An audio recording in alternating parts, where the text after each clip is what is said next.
অন্তর বিহারী ছিল তব সঙ্গে, দেখাইলে তুমি তারে নানা রূপ ভঙ্গে। গ্রহ পারাবারে রহ গগন ভরি, ধ্রুব তারা রহ হৃদি গগন ভরি। রাম কৃষ্ণ তোমায় প্রণাম করি, বাণী রূপে রহিয়াছ মূরতি ধরি। রাম কৃষ্ণ তোমায় প্রণাম করি, মুক্তি দেউলে ফোটালে যে ফুল, প্রেমের সুগন্ধে দুলিল দোদুল। মুক্তি দেউলে ফোটালে যে ফুল, প্রেমের সুগন্ধে দুলিল দোদুল। ভব পারাবারে তুমি পারের তরি, ভব পারাবারে তুমি পারের তরি।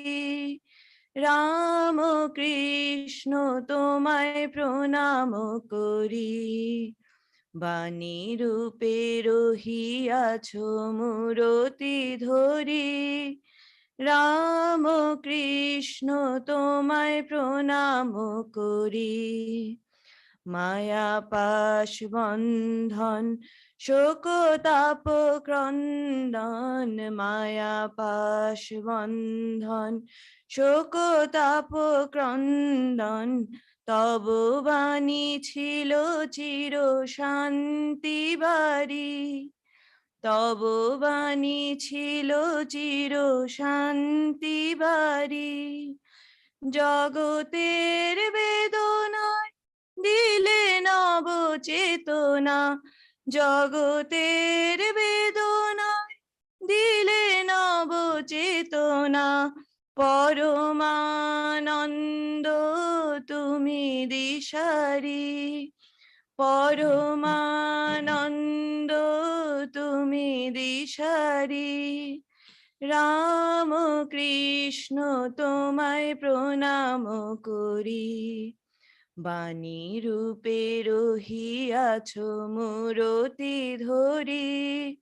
রাম কৃষ্ণ তোমায় প্রণাম করি, রাম কৃষ্ণ তোমায় প্রণাম করি। রাম কৃষ্ণ তোমায় প্রণাম করি।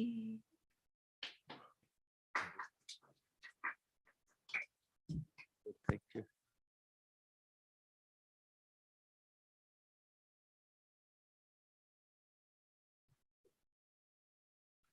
So we're continuing with the topic we started yesterday. We're going through the first line of the first verse of the Isha Upanishad. And the main concept that we find here is really a type of superimposition, what Sri Ramakrishna calls arop kara, that we superimpose something on the reality that's already been covered over by Maya in order to remove that Maya, so that we can access that reality. It's a very interesting concept. We have two ways of trying to approach this difficult question of how to pierce this veil of Maya. One is we just become heroes and we strip it away. This is for very few. This is a path of this steep, severe path of knowledge. In 1880, it requires tremendous dispassion. It requires not having much connection with the world.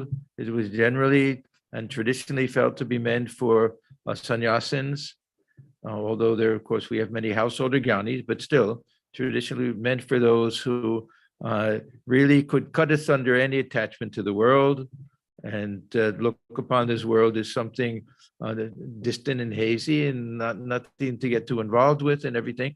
So this is one path. The other, and we can really say that this is the path of devotion. I had never thought about it before. This morning, it occurred to me that we're really getting the traditional teaching of Bhakti Yoga in this Isha Upanishad.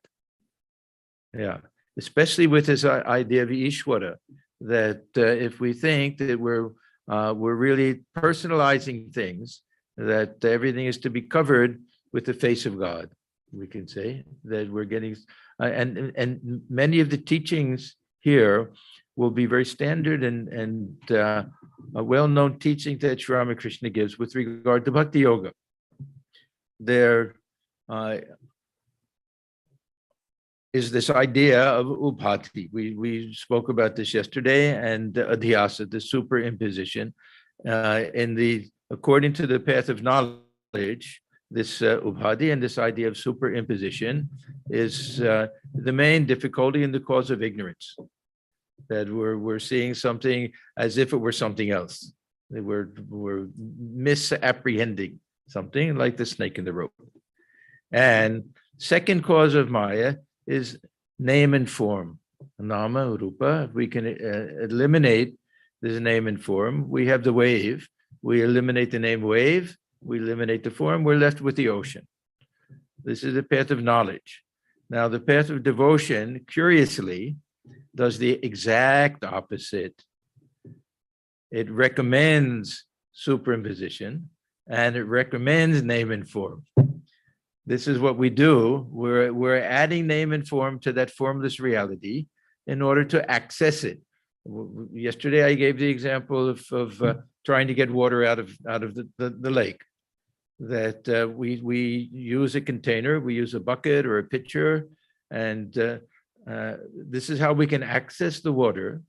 It'll take a particular form, and the form that we most want, that we love. We have a special pitcher that we like. We'll use that. It'll take that form. We have a special name that we like. We'll use that name. But we're accessing the water, which is in a particular form, but is still formless in essence. Now, is there any way to bypass all of this? Yes, we dive in the ocean. We dive in the water. This is, you remember that I mentioned it yesterday.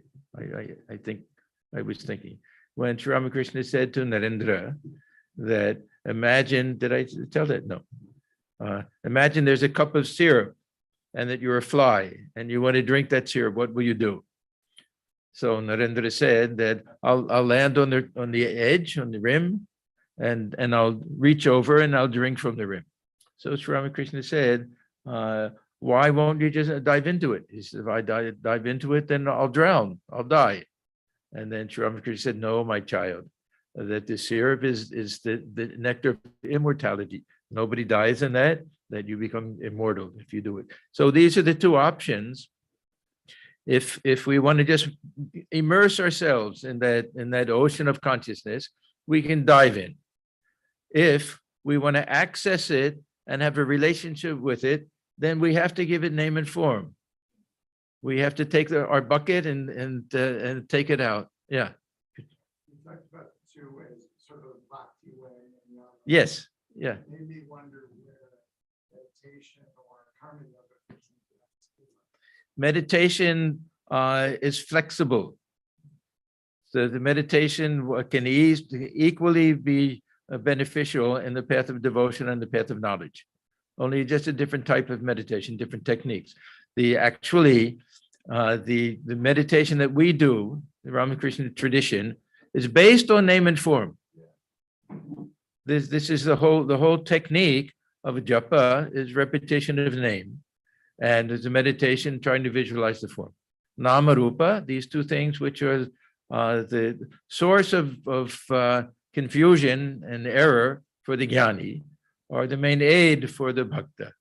This is the way we access that reality by using name and form, even though we know that the ultimate reality will be beyond name and form, but will be accessible to name and form. See, this is the mistake that both sides make.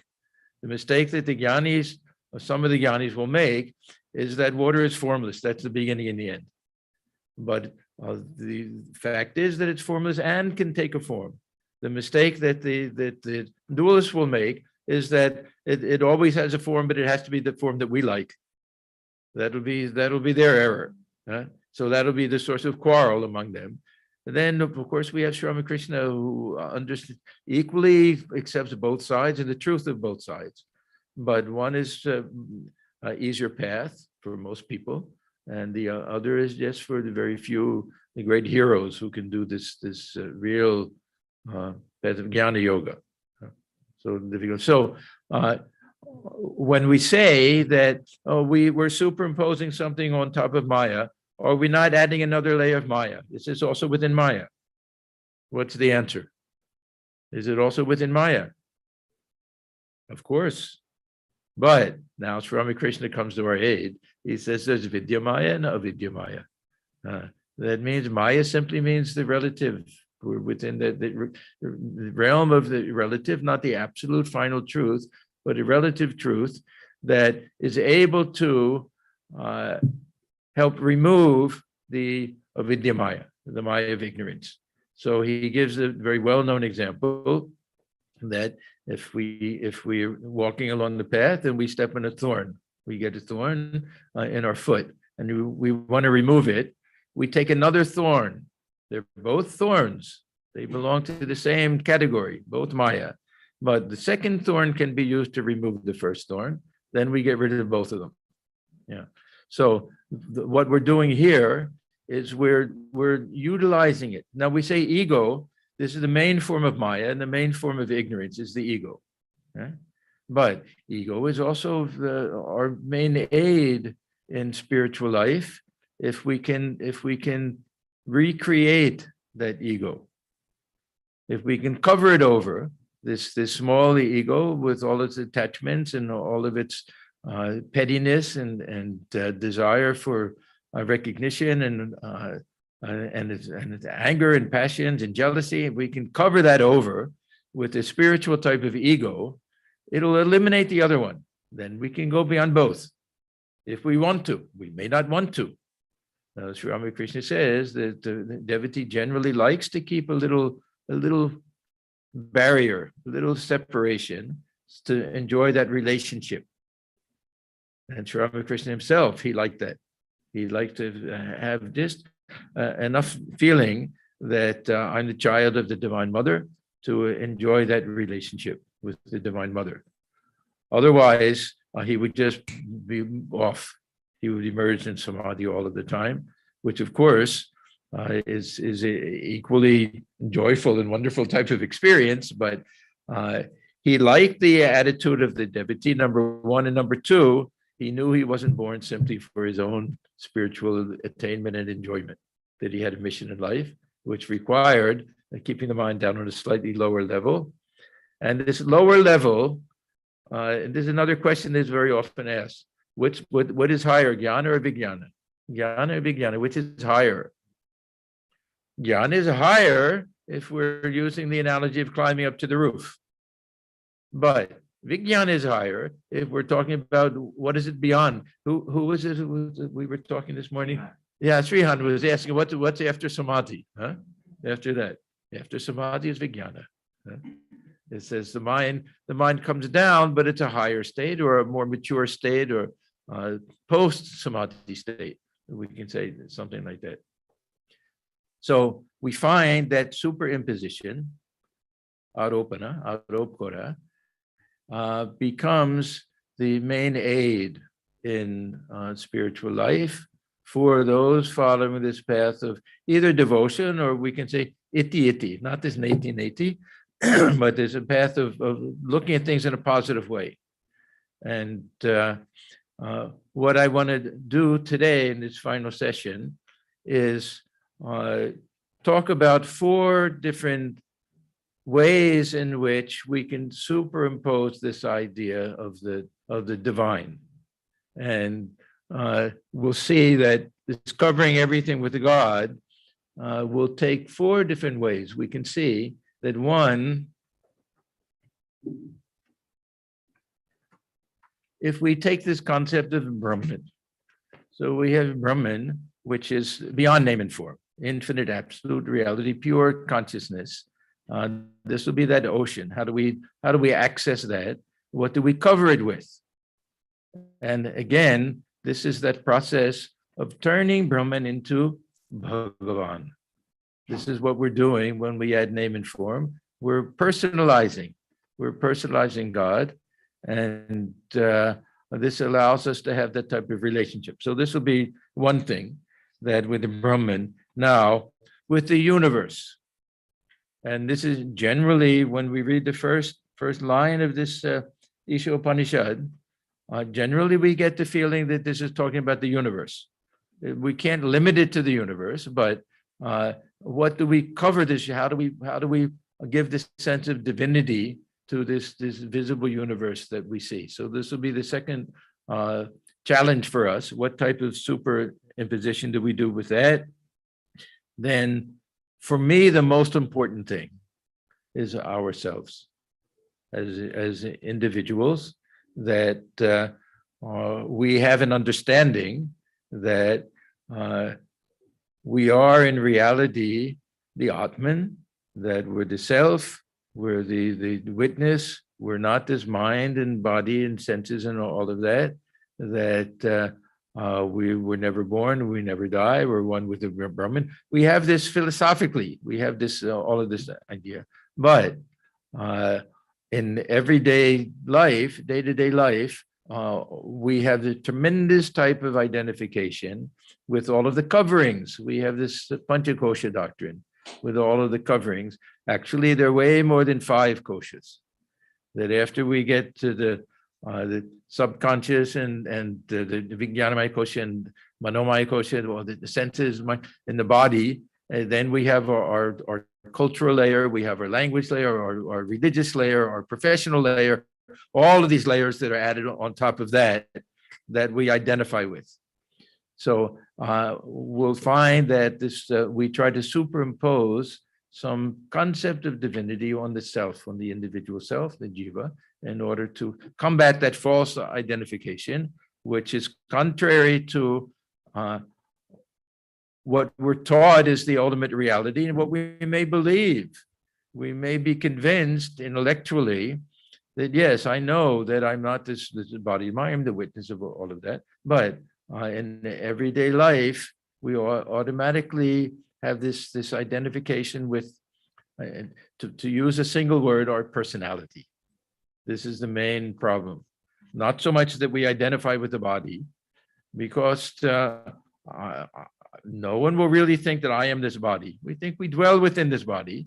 And there's a sense of psychological identification that's different from this philosophical or metaphysical identification, that our sense of self-image is definitely affected by the body. We have a bad hair day. Teenagers wake up with their faces broken out with acne. They can't bear to even go to school. They don't want anybody to look at them. So we identify that way psychologically, even though we know that it can't be reduced to just the body is a physical thing. I'm something more than that. But we really identify with the personality. This is the main thing, that we're all slaves to our personality. Very hard to get out of that. Even Gita, there's great emphasis on that we act according to our nature. Nigraha kim karishyati. What can we do? We're almost helpless, but not entirely helpless. And this is how we try to get beyond all of that. So this will be the third thing. And then the fourth will be other beings, other people. How do we stop seeing other people as strangers, as belonging to a different culture, as having their own good faults and bad faults and everything? How do we learn to see the divine in other beings? So we have this infinite absolute reality, which is beyond our grasp. And even we want to meditate upon it. How can we meditate upon it? It's the self. It's the subject that never turns into an object. Yeah. So what do we do? How do we do that? Then there's visible universe, and then the individual self, and then the self within all the other beings. So we will have this concept of affirmation, really. This is what we're doing. We're trying to affirm something that we know to be true, but we don't live according to it yet. And we also know that this type of affirmation is also a device, a means, a path to get us to that ultimate truth, which is beyond all conception. So we may say that, yes, I'll identify myself with Hanuman, I'll be the servant and everything. Ultimate truth will be beyond even that this will get us to that point where the servant and the master become one. They may not say identity, but merging at least, some type of oneness. So I wanted to read one quote from Swamiji about this idea of affirmation, because it's a very important concept in Vedanta. It's a common thing nowadays, I think, for good self-image among kids. You tell them, repeat this over and tell yourself again and again that you're actually a good kid and you're a smart kid and everything, so that they start to believe it and they get self-confidence. But Swamiji liked this idea. So he says, men are taught from childhood that they are weak and sinners.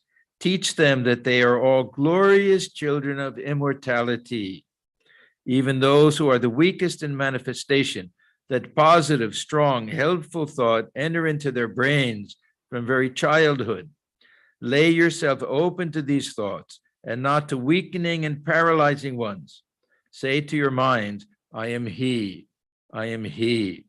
Let it ring day and night in your minds like a song, and at the point of death declare, I am he. This is the real Vedantic Advaitic type of superposition. That is the truth. The infinite strength of the world is yours. Drive out the superstition that has covered your minds. Let us be brave. Know the truth and practice the truth. The goal may be distant, but awake, arise, and stop not till the goal is reached. So this is that idea. There's another nice story that I don't remember where it's from. Something about this forest, Vismarana forest or something like that. It's about a king who goes out hunting one day. And do you know where it's from? This maybe Yogashishta, maybe. That he goes out hunting one day. And so he dresses himself like a hunter. He's not wearing his royal clothes or anything like that. And when he goes out hunting, somehow he's just on his own, and the horse rears up and he falls off and he hits his head and he becomes unconscious. And when he wakes up, he has no memory of anything. He has amnesia. He sees himself dressed like a hunter and he assumes I must be a hunter. And he doesn't remember where he lives or anything. So he builds a little hut in the forest and he lives there like a hunter. And people in the kingdom, they don't know what happened to the king. And then one day somebody comes and recognizes him. And they said, what are we going to do now that the king, he thinks he's a hunter? You can tell him whatever you want, and he's not going to believe it. He's convinced he's a hunter, forgets everything else. So one very wise man went, and he said to him, let me bring these royal robes, not your robes. Huh? Let me put these robes on. And maybe don't mind, I'll start addressing you as king and everything. And we'll pretend, we'll play like that and everything. So they do all of that. And then slowly the memory comes back. And one day he says, oh, yes, I am the king. Huh? Now I remember. So this is that kind of Advaitic story that we're trying to remember who we really are. The no change takes place, but sometimes it involves a little role playing. That we have to superimpose this idea that seems far-fetched to us right now. I'm a hunter, how can I be a king? We think we're ordinary little jivas, individuals. How can we be one with that infinite absolute reality? But if we start thinking in those terms, then gradually it'll take place. Okay, so I'm going to start now. We'll go through these 4 different things. I have to use my phone because notes didn't come with me. And I have it here.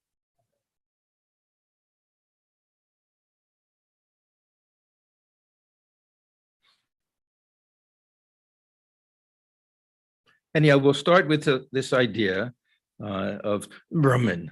Now, the Brahman, what is our conception of Brahman? First of all, it's beyond all conception, number one. But if we try to put it into words, then we have this idea Sat Chit Ananda, or we can simply say consciousness itself. This is consciousness which is not the result of anything else, that it doesn't come out of any combination of elements. That means that it has to be absolute. That means that it's not created. We can say that it has no beginning and no end, but it's actually beyond time and space. This is a conception that we have of Brahman. We're told that this Brahman is also the source of this universe. Now we're talking about this Saguna Brahman or Ishvara, that it has a power within it to project this universe, and then it enters and dwells within it, then withdraws it. This is our Upanishadic view of Brahman. The Advaitic view gets very confusing. They don't like to talk about too much power within Brahman. They have to bring in this concept of Maya, some veil that takes place over it. It's too confusing. Better to stick with this other idea that this universe is somehow a manifestation of Brahman. Sri Ramakrishna sometimes will say that Brahman has become all of this. That'll be the Saguna Brahman. Sometimes he says, I see all of this as the Divine Mother has become this, or Shakti. He'll say that that'll be more. We have this Shakti Parinamavada, this idea that this kind of evolution from the power of Brahman. But the point is that there is something about this universe, that the universe is not some independent materialistic thing, but it also is comes out of that same divine source, however we understand. Now, how do we cover this? What do we cover this with? We saw before, name and form. So basically, we're attributing certain types of qualities or attributes to Brahman, which are human. The name and a form and qualities and everything, that kindness and compassion, and generally there are two different sets. Yeah, we have this stern aspect of judgment and punishment and everything, and then the kindness and compassion. These are called Madhurya and Aishwarya. Madhurya, and this one concept of Bhagavan, Bhaga, there are 6 Bhagas, 6 Aishwarya and 6 Madhurya. So there's Tejas and Virya and Bala and all of that is strength and power. And the other is kindness and love and compassion and everything. So if we understand Brahman to be beyond all of this, then where's the place for all of these things? Is it not within Maya? Yes, it's within Maya. But we want to establish a relationship, because through the relationship and the loving relationship, this love becomes that rope that draws us. So Swami uses that example. That love becomes that rope that we use to come closer and closer and closer. And when we come closer and closer, the distinctions start to disappear. And we realize that state of oneness or union. Devotee will talk about union with God, or even oneness, but not identity. This will be a very basic distinction between the non-dualists and all the dualistic schools. Peter. I heard recently from Swami Atmajnanananda in Singapore that usually we're tied to the things in this world. We're attached to them. Well, untie it is, what people think. Well, don't just untie it, because probably it'll get retied at some point. Tie it to God. Yeah. And it can't be tied to something else. Yes. And this is our access point. This is our access point. So this enables us to have a loving relationship. Now, I mentioned yesterday that there is something subjective about this, but we shouldn't think that subjective means that there's something false about it. Yeah. And our conception of God will necessarily be based on our conception of what it means to be loving and kind and everything. Even if we talk about another person that we know, but my conception of that other person, and it's always going to be limited and restricted and dependent upon my understanding. And so with this idea of the personal God, that we admit that I like to think of God as mother. Now, I once attended a interreligious conference, and one of the speakers, he was saying that God has to be father. There's no question about it. What are these other faiths? They say mother. What does that mean even? And Vedanta, we're fortunate that most people will not say the opposite. No, God is mother, God can't be father. That these are all ways of approaching God, who is beyond all of this. So, and every attempt to define God, every definition is a limitation. Every definition is a limitation. See, we have a Kunal, and somebody says, "Who is this Kunal?" I'll say that he's now a retired professor. They'll say, "Only a retired professor." Well, he's also a father. He's also a grandfather. Only those things. He's also a husband. Only that. He has a tremendous sense of humor. Only that. He's a very wonderful person. He works for. Helps run this Vedanta center. Only that. Anything we say is a limitation and restriction. So we understand that this water of Brahman, this ocean of Brahman, can take any form and any name. Any form and any name. And this is how we access it in the name and form. Ultimately becomes secondary, but for the devotee are primary. I was saying yesterday, Hanuman only wanted to see the form of Rama, not the form of Krishna. So this is we love that, but we understand you can equally love God as your child. Take that type of attitude. So what we're doing with all of these attitudes, these bhavas, and this idea of a relationship. Sri Ramakrishna, he emphasizes this so much. Akta bhav ashray kote hoy. He uses this term. Ashraya really means that we seek refuge with that. That this is the ground. This is how we access. We hold on to it. It's a very strong term. Huh? How will you translate that? Bengali speakers. Like the bhava ashray kote hoy. You have to rely on. It's too weak, but really it becomes the mainstay of your spiritual practice. This type of relationship, and all of these relationships, as I said yesterday, require two different types of this aropa, that we superimpose some concept on God, so that we look upon God as mother, as father, as child, as friend, as beloved, all the different relationships, and we look upon ourselves as the ideal worshiper. If I worship God as mother, I have to think of myself as a child. And there are traditional ways of doing this, not an ordinary child, but a small child, a helpless child, a child who weeps and wails if it doesn't see its mother.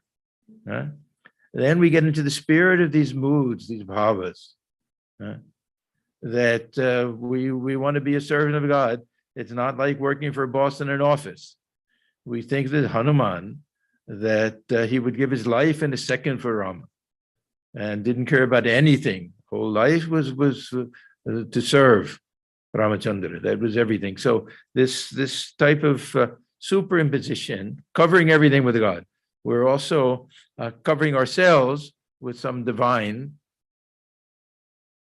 personality, we can say, that let me feel the way Mother Yashoda felt if I want to worship God as a small child.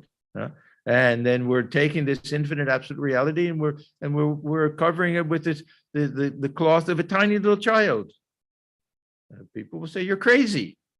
Worshiping God as your own child, what insane. We can understand worship God as a father figure, source of everything, power, strength, and everything, but as your own child. And they'll say, no, you don't know the sweetness of this and the benefits of this, and this feeling that God can't live without me for a second. And every second of the day, worrying about my child, is my child okay? Who is looking after it? Is the baby being fed and looked after and everything the whole day? Those who follow this Vatsalya Bhava, then whole day is spent in some of these Pushti Marg, some of these other traditions, going to the temple or going to their house shrine. Every moment you're doing something. You have to put the child to bed, you have to wake it up, you have to change the clothes, you have to feed it, you have to bathe it, everything, like a living child. And what's the result of this? Somebody will say is madness. But the result is the whole mind is on this divine form, and the world is forgotten. All of the other attachments, all of the jealousies, the pettiness and everything gets forgotten. So this has a tremendous power. We can say it's Maya. It's a little bit of a little paglami, a little craziness here, but it has tremendous power to transform. So this is that this idea of superimposing this type of form, turning this impersonal God into the personal God. Now, Sri Ramakrishna gives a very wonderful example of this power of devotion. It's like the power of cooling power, which can turn the water into blocks of ice. So if we think of very cold regions where they're kind of floating blocks of the icebergs and things like that, he says that through our devotion, we can cause this formless absolute ocean of consciousness to take a particular form, and it'll take the form that we want to see. But he says, when the sun of knowledge rises up, it'll all meld back into the ocean. And even while it's a frozen block of ice, it's the same water as the ocean. It's not different. But again, it's a question of access. We can access it that way. So this is what we do with the Brahman. Or the other thing, like water, if we want nourishment, we want to hydrate, we drink water. But now there's a new product. There's some product that you add something, so when you drink the water, it'll taste like lemonade or something like that. They just started advertising this thing. So this is what we're doing, that we want to make it tastier. We add something to it. Somebody told me, I heard this example once, that there's some people who drink their whiskey straight. And then there are other people, they're not so fond of the taste of it, but they like to sweeten it. They'll add some soda or something else to it, and that's how they'll drink it. But they'll both get intoxicated, and it's the whiskey that intoxicates them. But it's the other stuff, the soda or the orange juice, whatever it is, that makes it tasty for them. So it's important for them, but it's not what's going to intoxicate them. It's the name and the form give the sweetness to it, but it's the essence of Brahman, which is not just consciousness but bliss. That's what's really doing the job. And that's what brings that divine intoxication. So even this Brahman, this formless reality, is kind of covered with a form that makes it appealing and makes it accessible to us. So we have so many different ways that we can do this. And see, the problem is that the Brahman itself is so inaccessible to us that even if we try to sit for meditation, that how do we even conceive of anything that's beyond all conception? We have some ways of kind of very symbolic types of meditations. We picture the vast ocean or the sky or a bird flying in the sky. Sri Ramakrishna says, try to think of a fish that's been released from a pod and swimming in the ocean, but it's not really on Brahman. It's just giving us some feeling like that.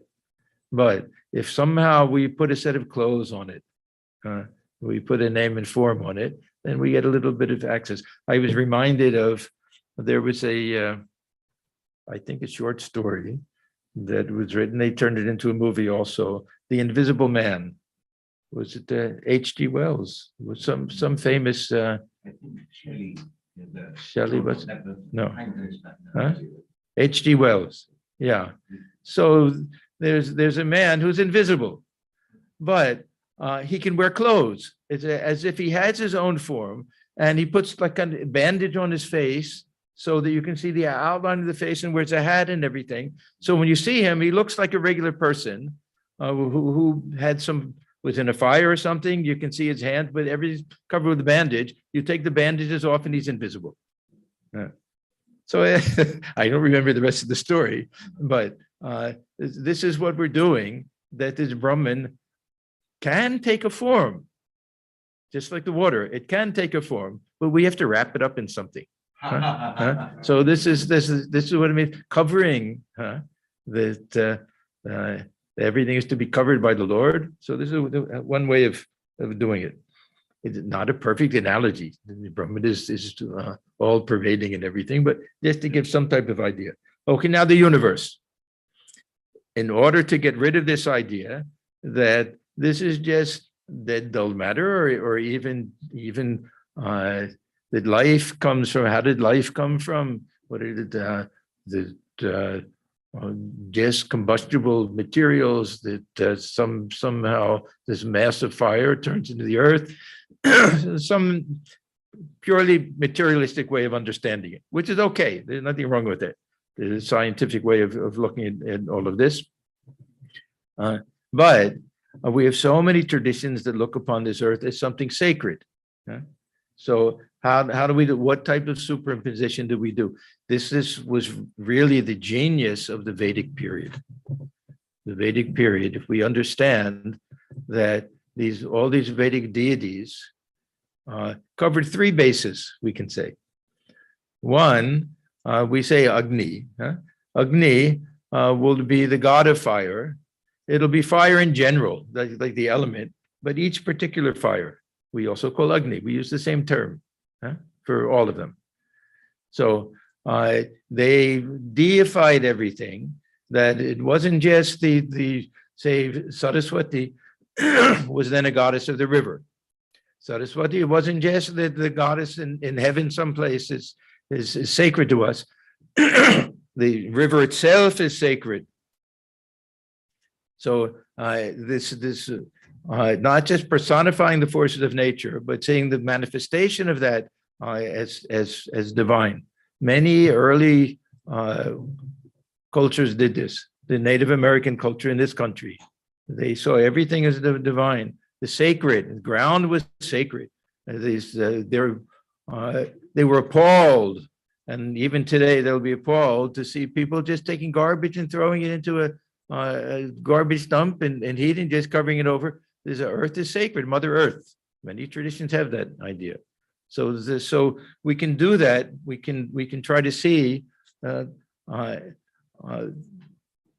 a covering of divinity upon everything, and see that nature itself is something divine. Sri Ramakrishna, he had that wonderful experience when he was plucking flowers to do the worship of Shiva, and then he saw that they were already offered to Shiva as this visible universe. Why pluck them and do anything? And that was the end of that type of worship of Shiva. Yeah. The whole concept of Shiva. I had an interesting experience once. I may have mentioned it here. I was going on pilgrimage to Kedarnath, and there's one of the places where you stop is Rudra Prayag. These prayags are all sacred places where the rivers that come together. There'll be some what do they call it? Sangam, but there's English word for it. It's confluence.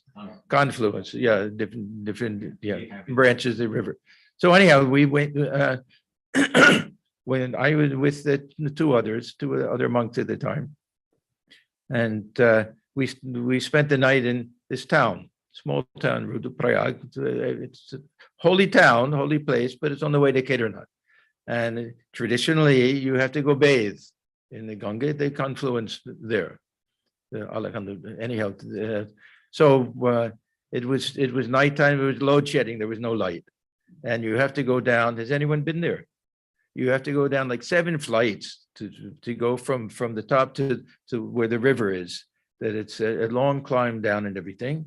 And when we got there, when you look straight ahead, you can see the peaks. You can see the snow peaks, and just by chance, it was a night of a crescent moon, and just by chance, it was resting right on the top of the mountain.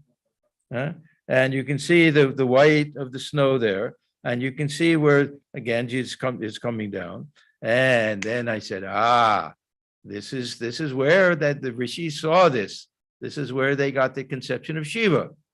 Shiva has the crescent moon on its head, Ganges coming from its hair, that they've smeared with ashes. That'll be the snow of the Himalayas. And so the Shiva is, we can say, some people say Kailash, Mount Kailash, you worship that, you're worshiping Shiva, or Kedarnath. That seeing that this whole universe is divine, a manifestation of the divinity. We can say this isn't really a superimposition, that this is the actual fact, but we forget it. So we're really just trying, this is a type of reminder for all of this. Otherwise, we simply, we remind ourselves that we see a beautiful sunset and everything. This is a handiwork of God. That, and most of us feel that as you see a beautiful sunset, you see beautiful scenery or something, the mind gets elevated. Swamiji used to say, and it's really, I think it's undeniable, that you go and look at the snow peaks of the Himalayas, mind instantly goes up to the absolute. It's just so elevating. You see, it's just, you can't even imagine. We see our snow peaks here, the little top of it is there. Then the first time you see that, no, the snow peaks go all the way to the top. It's just thrilling. So this is one way that cover everything. Yeah. Yat kincha jagatyam jagat, whatever we in this visible universe, cover with this feeling of the divine. Now we also do it by creating sacred spaces. We have our shrines, we have our temples, our churches. All of the old church architecture with the spires and everything, they're all meant to take the mind up to the infinite, or to heaven, if we want to say the dwelling place of the divine. So we create these sacred spaces, but we try to see everything as a sacred space, to have great reverence for nature. And this whole ecology movement, much of it is based on this idea that it's not just a practical thing that we're destroying our planet and everything, but this whole universe is something sacred, and we should really pay reverence to it. The Native American traditions are, you always give something back to the earth. You can't just keep taking. And this nowadays, these farmers understand every third year or fourth year, you plant some alfalfa, which you won't really use, but it'll be good for the earth. They would do it as an offering. They would some type of sacred offering. So this is with regard to this visible universe. And Sri Ramakrishna had so many visions when he went to Kashi, to Varanasi. There's a tradition that Varanasi is actually, the ground itself is made of gold. Some tradition like that. When Sri Ramakrishna went there, he felt it to be true. The ground was so sacred that to answer the calls of nature, they had to take him to the other side of the river. This lasted for some days, and then his mind came down a little bit. But he saw that everything was manifestation of the divine, some very sacred type of thing. There's a beautiful song by Ram Prasad, where he says that everything we see is the Divine Mother, that when we walk around town, we're circumambulating Mother. We're doing pradakshina, of the Divine Mother when we walk around the town. When we lie down, we're making pranam to Divine Mother, that every form is Mother's form, every sound is the Mother's name. A very beautiful song that way, that we can really feel that. And we can feel that this is this was the old idea we have, even the ancient Purusha Suktam, that the sun and the moon are the eyes of this great Purusha. This is the body of this earth, is the great body of this divine soul. That hands and the feet and everything, so we can look at the world with those eyes. So this is that covering everything with God with regard to that.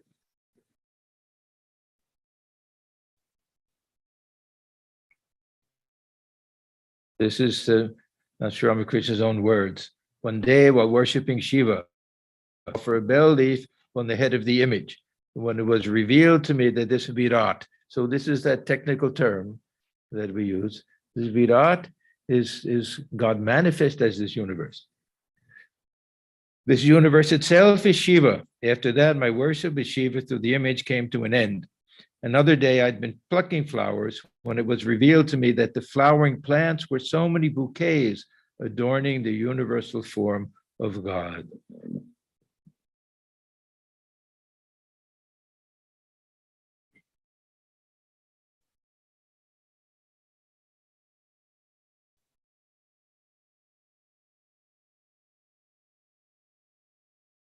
This idea of covering the self, we've covered this mostly, that how do we get rid of this false identification? We have this Panchakosha doctrine, to me, is one of the most helpful. It's both a philosophical doctrine and a psychological doctrine. That how do we identify ourselves psychologically? When if you somebody, who are you? What is the answer that you'll get? That answer is the ego. What is the ego? It's whatever we think that we are. If it shows what our attachment is. Who are you or what are you? When we were little kids, we would say, what are you? That means, oh, we're Italian. We're Irish. Even after decades, people would identify like that. Then we get older, and then I'm a lawyer, I'm a doctor. We identify with that. Each age, we identify with different types of things. How do we identify with the self within? So this is, again, the difficulty of this 1880, that either we keep telling ourselves over and over again that I'm the witness. I'm the one observing all of this.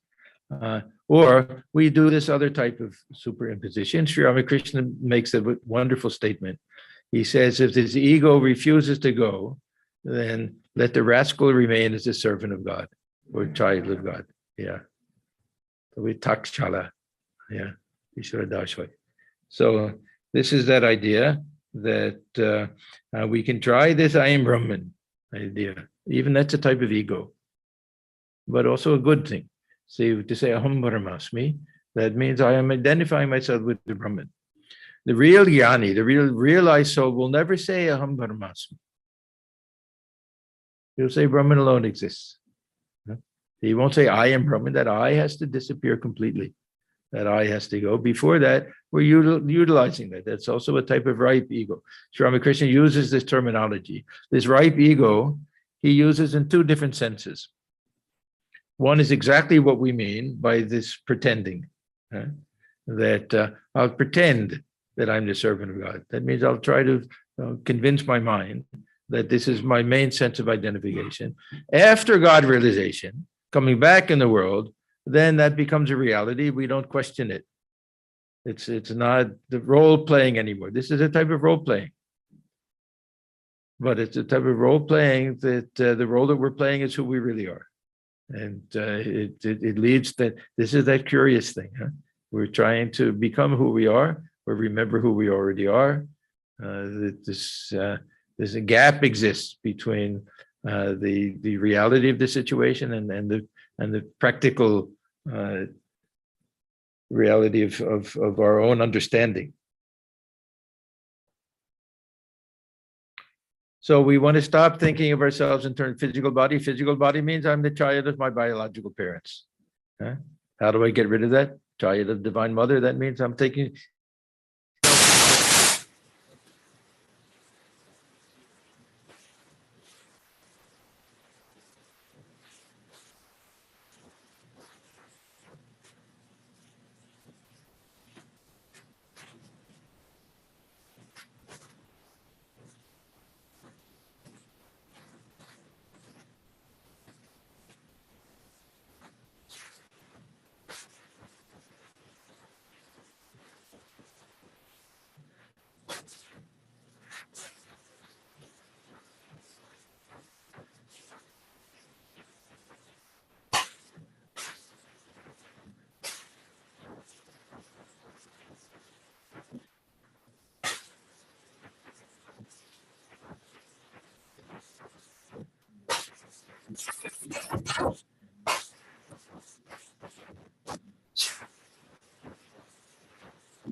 I know the connection of a more relationship. I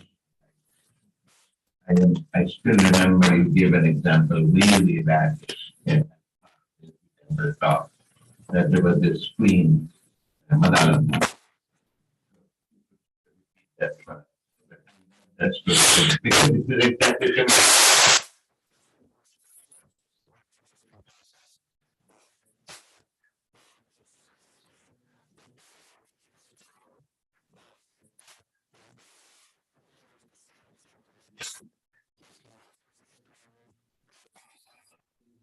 You are pure, you are perfect in yourself. And when the son is born, as soon as he gets old enough, he renounces and goes off. It happened with 3 different sons. And then the fourth, her husband said, we need somebody to take over the kingdom. So she wrote all of it down somehow, and when he came of age, she gave it to him to do it, and then he something. so even that one. Yeah, but this idea that even in the womb that they would hear that. Anyhow, but that was a very nice story about how we can convince ourselves of the truth of something through this type of affirmation. Now, the last thing is seeing God in other beings. So what we're doing is we're, again, trying to cover or trying to pierce the cover. We can say, how do we go beyond all of the external aspects of a person? People are always asking, you say God dwells within all beings, how can God dwell within the thief and within the murderer? We have to somehow see that light, divine light of consciousness dwelling even within the murderer. What is it that's responsible for the sinful nature, something like that? It's the nature of the mind and the gunas and all of that. It's not the real self within. Now, do we simply disregard the personality and the external part completely and just see the divine self within? This is one way. Swamiji did not do that. Swamiji, this is a very interesting point. I actually, I spoke once at Brother Mutt, yeah, on Swamiji's, I think it was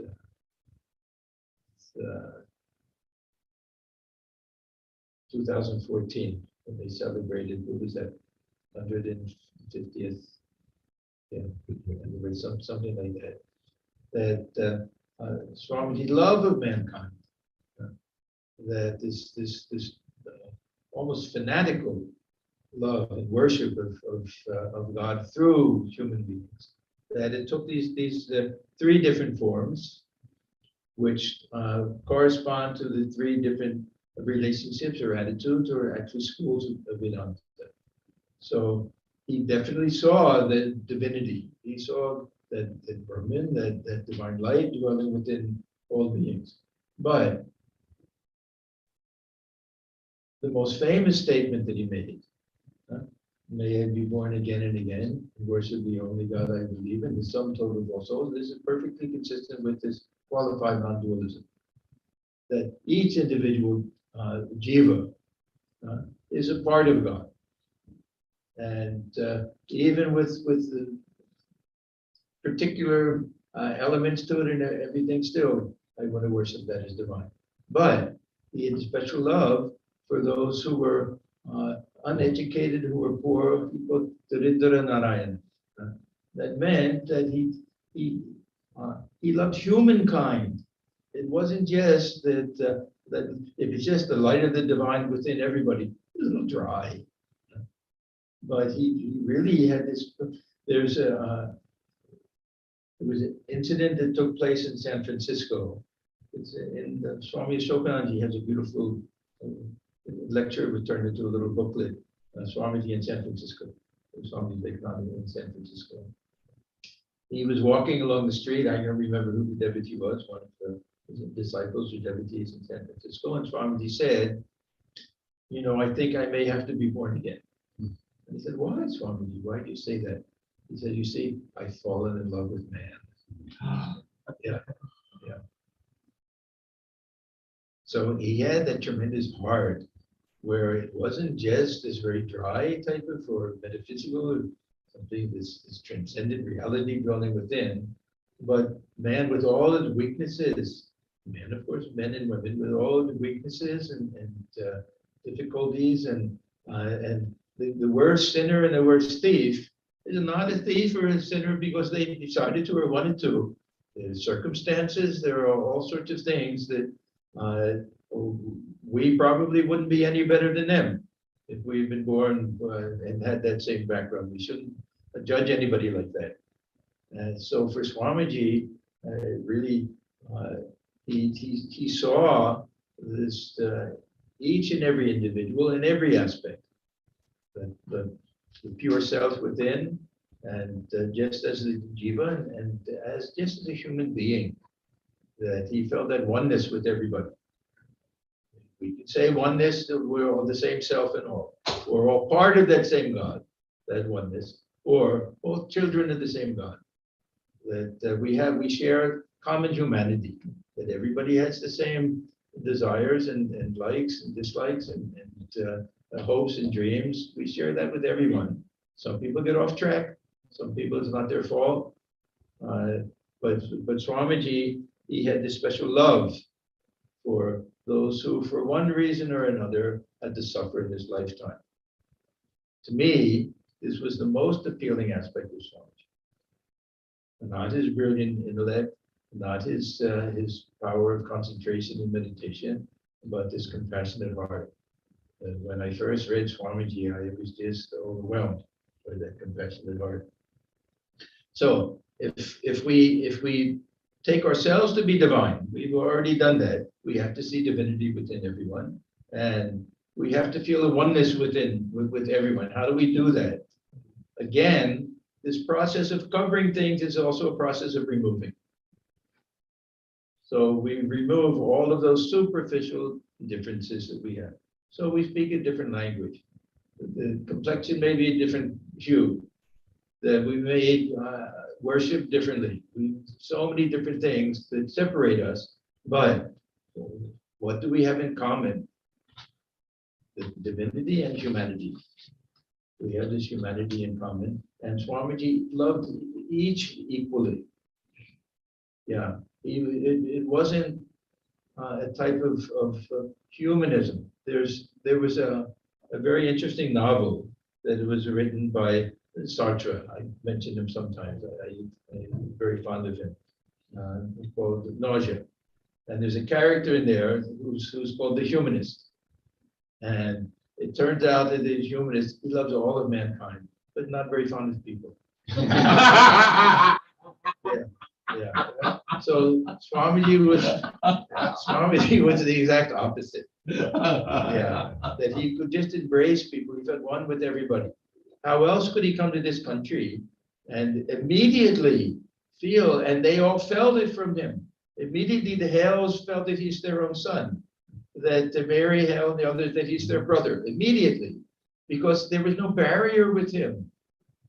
These barriers that we set up, cultural and religious and political, philosophical, all of that, they meant nothing to him. He felt a oneness with everyone. So this is another way that is covering everything with his feeling of the divine, seeing everyone as divine, is equivalent to removing all of the barriers and the Maya and everything. So this is why I said in the beginning, there's both interpretations. Everything is filled with God and everything has to be covered with God. They're both true, equally true. We're covering it in order to see that it's already there.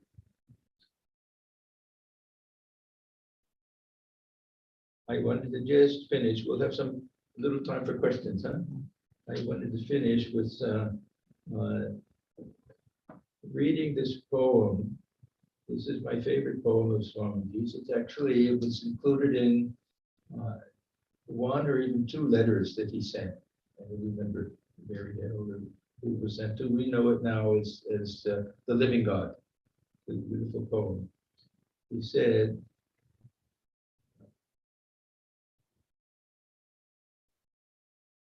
oh, yeah, before that, we have to remember that when he set up, when he started the Ramakrishna mission, it was meant for the uplift of people. That this was almost unheard of in the monastic traditions in India. It was present a little bit in the Buddhist period, but after that, the monks and they had nothing to do with society or anything. But Swamiji said, "Where will you go to find God?" So there's a very beautiful quote. He says, "Where should you go to seek God? Are not the poor, the miserable, the weak gods? Why not worship them first?" These were the letters that he wrote back to his brother disciples from America. And he inspired them to do that. The first one to take that up was Swami Atmajnanananda. And Swamiji wrote one of his letters. He said, "I don't know why, but I seem to love you too much." Yeah. It's a very beautiful letter that he wrote. He was so it's a sweet relationship. Of course, he loved all of the brother disciples, but he wrote that how he served these orphan children. There was a terrible famine in this Murshidabad district in the kind of central north Bengal, and he was there when it took place, and people were dying right and left, and there were so many orphan children there, and a good number of them, maybe majority Muslim children. Made no difference to him. Yeah. And he served them day and night. He himself would not take food.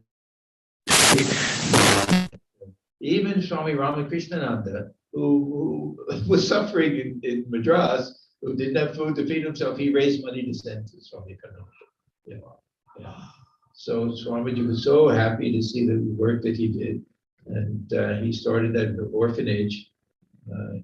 Now I think they started it again. I think that they've revived it. For a while, it was just kind of a student hostel. Now I think in the Sargachi. Yeah. So it was. It didn't it didn't go uninterrupted.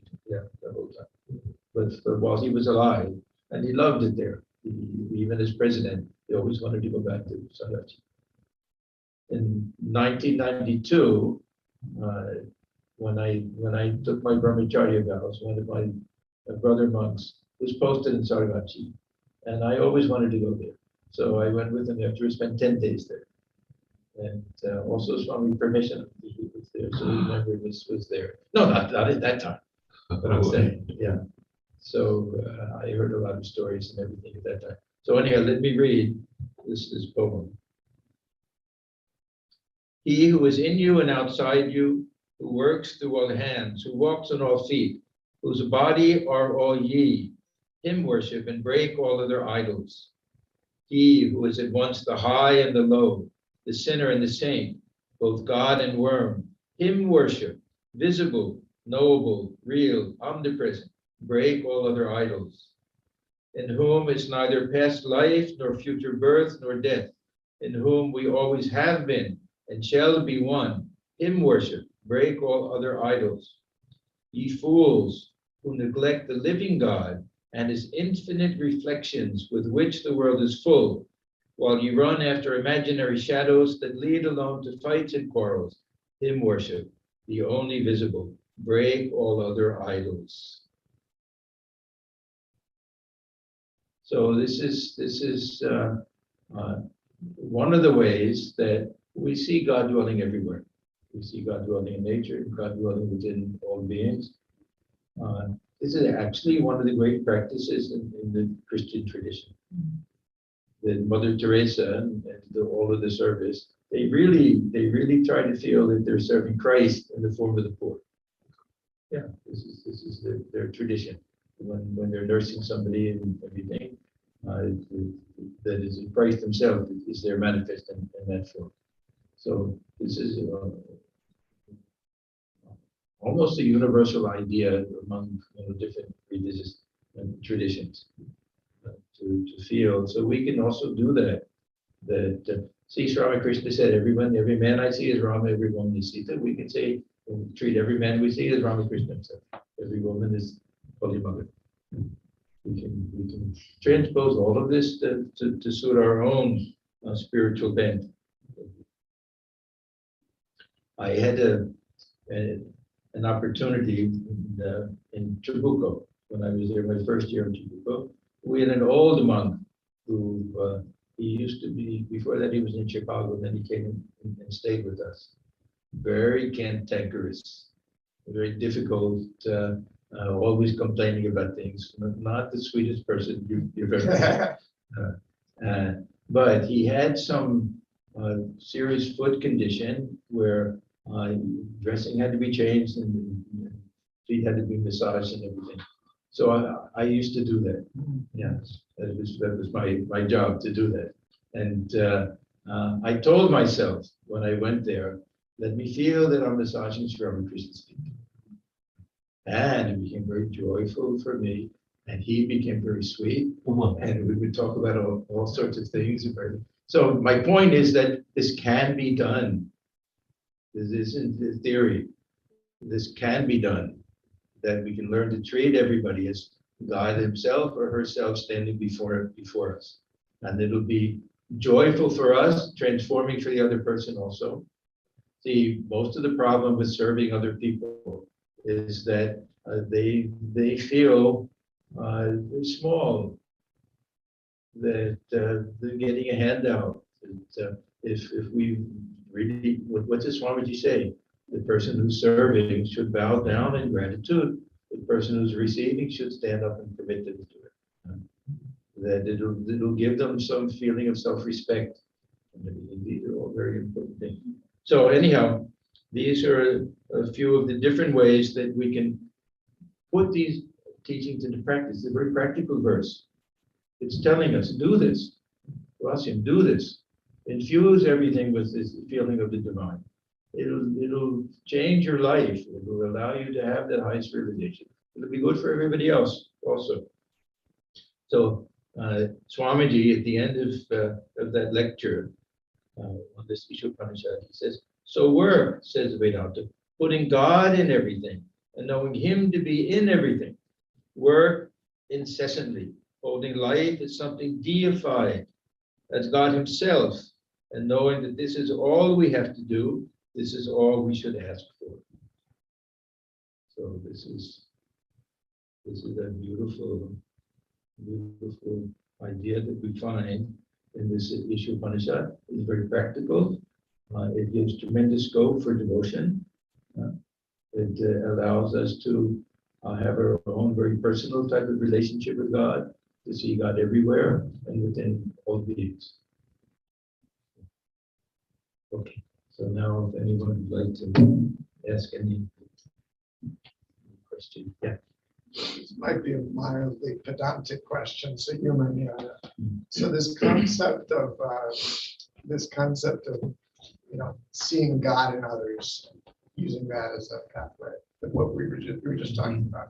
Is there a term for that? There's often technical terms, this is what we're talking about, and I'm not very good with such things. Is there a name for that, for this concept you just described? You say bhakti, you think of something else, for instance. The worship of. For Swamiji, this is the real meaning of practical Vedanta. Practical Vedanta. So When he said practical Vedanta and Karma Yoga, that he really means this worship of God through service of man. Yeah. Shiva Jnane, Jiva Seva.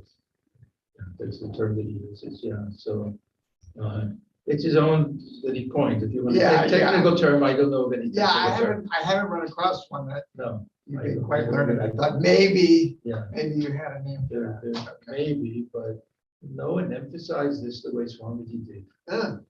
Yeah. This is really his contribution. Sometimes I almost call it like Western Bhakti, sort Maybe. of the Christianity Yeah. mixed with Bhakti. But the other nice thing is, we don't have to be religious people even. Yeah. We don't have to have any metaphysics. We don't have to believe in the self or anything like that to feel oneness with all other beings. We share this common humanity, if nothing else. And we allow these external differences, superficial differences, to become barriers between us. And we can easily break them down. There are many people who are not religious at all, but can embrace all of humankind. They have that some type of insight in that direction.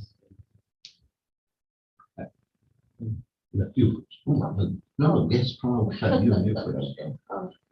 It's just a comment. Earlier, I think you were talking about how I guess God is both form and formless. And then it reminds me of the lecture from yesterday about the sun and the light and breaking, in a prism and breaking into like a rainbow. And then it also reminds me of how light is both, matter and a wavelength. So, Wave it apart. yeah, wave and apart. Yeah. Yeah. So that's it. That's my That's only very comment. interesting. Yeah. I thought about that. That's very interesting. I was commenting on follow-up of his question, Peter's question. You earlier commented that Mother Teresa's service was seeing Christ in others. Yeah. I didn't know that. Is that something she started? I mean, there. No, it's a very ancient thing. Christ himself said that. Oh, When you serve the poor, feel that you're serving me, something like that. okay. Yeah. But it was not. So. No, it's always been part of the Christian theology. So when this, but she for example, really put it into practice. Yeah, but for example, in India, behind that there is the thought that I'm serving Yes. That's the whole Christ. reason. I did not know that at all. There's also the idea. I mean, we have to be realistic people, honest people. Also the idea of saving souls. Yeah. I mean, that was her real mission. Yeah, to lift them from that ignorance. Yeah. No, to get them to go to heaven. Converted. Yeah, converted. conversion, yeah. So this conversion, from our point of view, is not a very nice idea.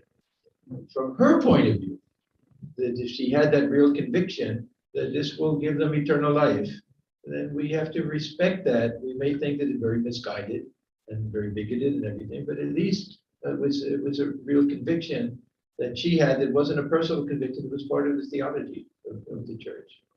So I don't hold it too much against her. You would think that they would be a little more universal and everything, but she really felt that not only serving these people at the end, but saving souls. That was she used to speak like that.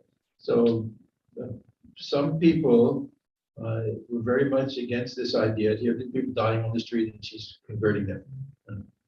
But it wasn't just to increase the number. Some Christian missionaries, it was that. that how many can we get to bring to the church? And I can say I converted 50. I converted. Yeah, that was a major. She was sincere that way.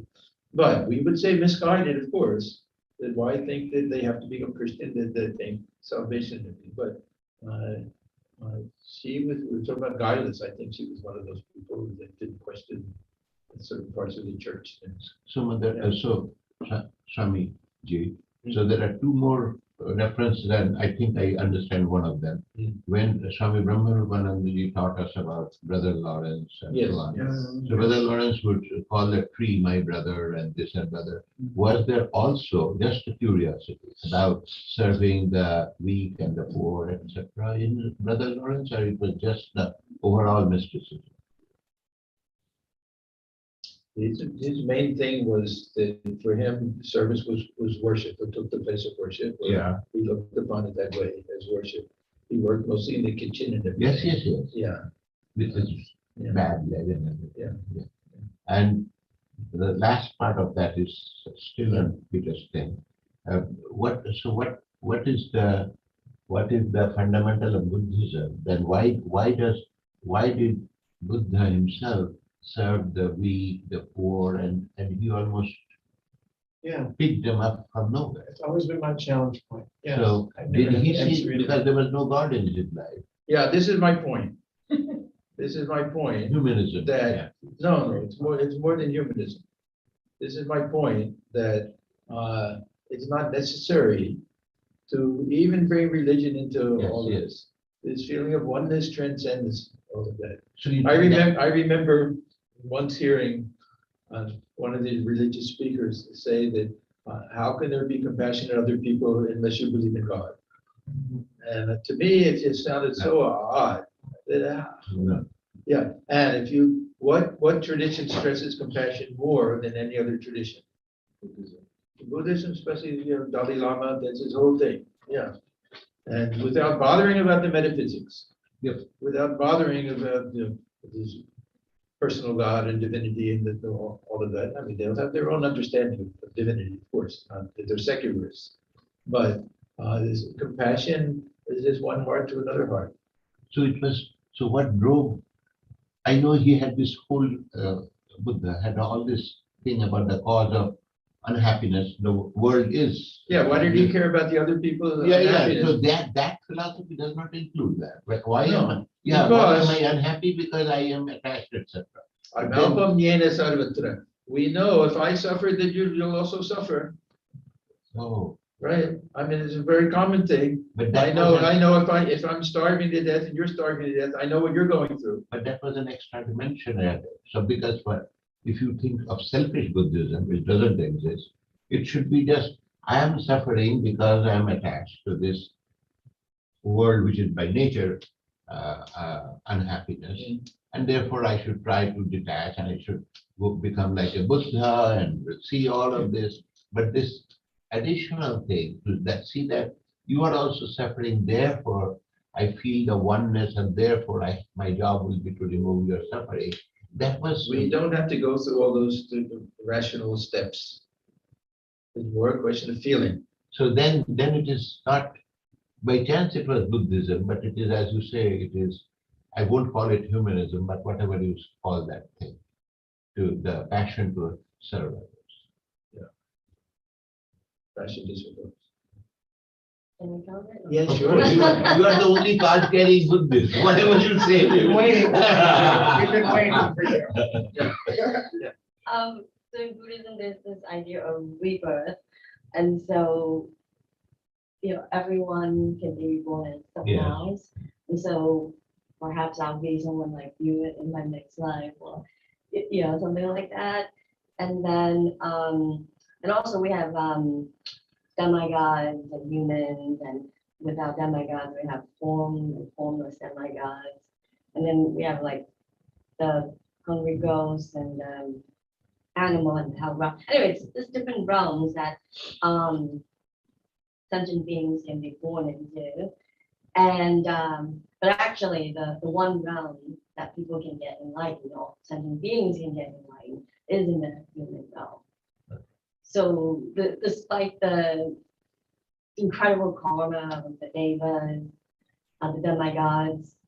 It's actually humans that can get. This is one of the principles in Vedanta. Vedanta Oh. also, the Only only this human way you birth will can- get it is in a human form. Yeah, even the devas have to come back and everybody has to come back. So don't seek impermanent heaven. Yeah, and then the just similar idea with the ultimate reality is that we're all connected ultimately. That's a, So yeah. And so I think I want to conclude that, and I think I have asked this question before, that before Swami Vivekananda, there was no, in all of these thousands of years of Vedanta, there was no one else who thought that this would be the practical application of Vedanta, that if I and you are the same, therefore I will serve you. And of course, that's not a Sarva Bhuta true. Yeah. Hitayaratah. Is that the Jnanis, they'll be engaged in the welfare of all beings. We have in Gita even. But it wasn't part of the monastic tradition. That's, yeah. Maybe in certain periods a little bit, that sadhus would go about, they could heal people with herbs and things like that, but not to the extent that Swamiji wanted us to serve That's the main humanity. thing, and that's Yeah, one of the two main things in your order. Yeah, yeah. Atmana Moksha. Yeah.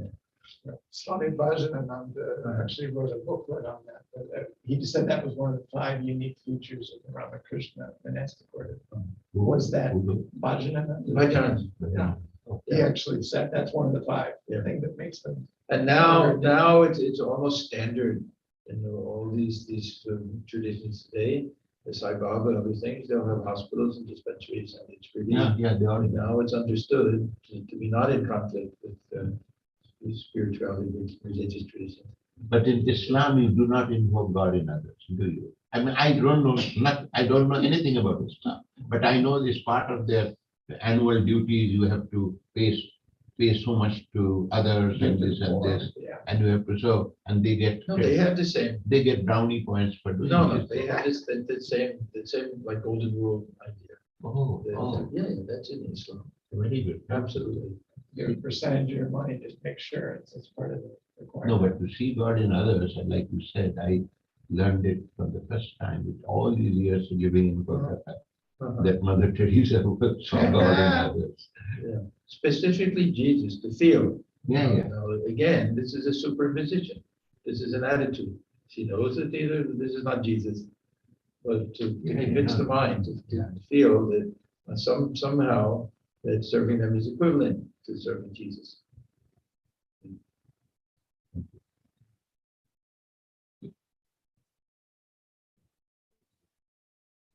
Sheila? TK, it's just a comment. Uh-huh. Like, when we were doing the classes, Sunday groups, TK would tell to us, if to the mothers, if I think Jay is same as other kid, I mean, like if you think every other child is your child, then you won't find the difference. Like that's how we used to tell. So look upon all the other children as your own children. Yeah. Yeah. Really, to look upon everybody as we belong to the same family. That's what Bond did. I mean, that's my understanding. Yeah, of course. Yeah. Your mother was the best example of Yeah. that. She made no distinction. Everyone was her child. Even the British, who were causing so much trouble. Yeah. And that's that thief and dacoit, Amjad, who would regularly go to jail and come back and come to see Mother. Yeah. This is Amjad, we have to give him credit. He gets a bad name. Amjad. okay. He was actually a very good person. Oh. Yeah, their whole community, the Yeah. British burned down all of these mulberry trees. They were in the business of silk and everything. They had no way to earn any money. He was actually a good, nice person. He loved Holy Mother. She loved him very much. It wasn't just that this is some total And thief and rascal and and everything. from, yeah. That that he was tremendously devoted to her. And she also appreciated him very much and understood that circumstances really almost turned him into a Dacoit. Thank you, Mother. Because I know that you brought bananas, but other than that, That's what I'm. Maharaj, another point I feel is that fear is a very counterproductive emotion. Yeah. And it's a very strong emotion. So if we think that the whole world is ours, our family, the fear factor goes down. Oh, absolutely. Fear comes from seeing people as different and strangers, and yeah. No, absolutely, yeah. And I guess that's mother's, I mean, one of the famous stories TK used to tell in the same classes about Swami Atmajnananda Saraswati, the founder of the Arya Samaj. Yes. He gets poisoned by his Muslim servant, and he's dying. Is that right? Yeah, I mean, that's so. And then he gives him 1,000 rupees or whatever he has. He says, "You better run away. I don't want any harm to come to you." So he was so concerned about the person who poisoned him. Yeah, that's the story of the sadhu. Who was it who beat you? The one that was giving me milk now. That's the one who beat you. No, that's a different story. which of them The is sadhu who was beaten during a mutiny. Yeah, and fell unconscious. And then they wanted to see if he knew what was happening, so they gave him the milk. And they asked him, "Who is it now? Or who was it who is it now? Yeah. Who was it who beat you?" Or something. Yeah, He said, "The one who was giving me." Yeah. So the same soul that goes after. Yeah. No, really, this is a whole source of racial prejudice and everything. And immediately the mind has this negative reaction. We see people who look different from us, just different everything. We assume the worst, and they live up to it. We assume the worst. Yeah, sometimes they'll even be shocked. You go up and treat them respectfully and lovingly and everything.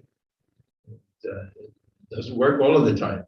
Not that we can always do that, but after years of being stereotyped and everything, it affects the way people live in the world.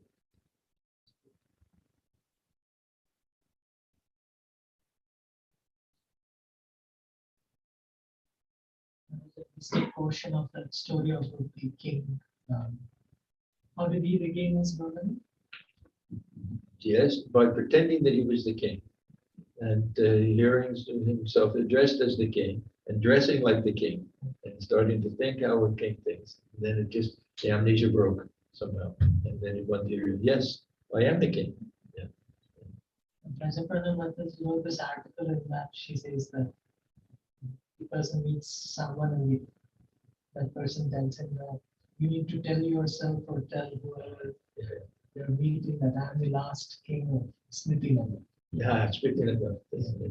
So he goes around telling that, and each time he's telling that, his confidence grows and grows. Swami Nishpapananda told the story here. Okay. Yeah, that I am the lost king of Smriti, in the Vedanta the children. city of memory. Yeah.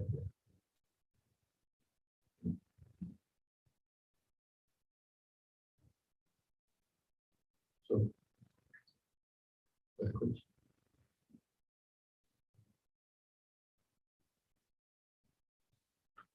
thank you, everyone. Thank you, Maharaj. This opportunity to have some good discussion. These ideas have to be put into practice. Otherwise, it doesn't mean anything. Try this for interpersonal relations and for our personal spiritual life. These are some beautiful ideas.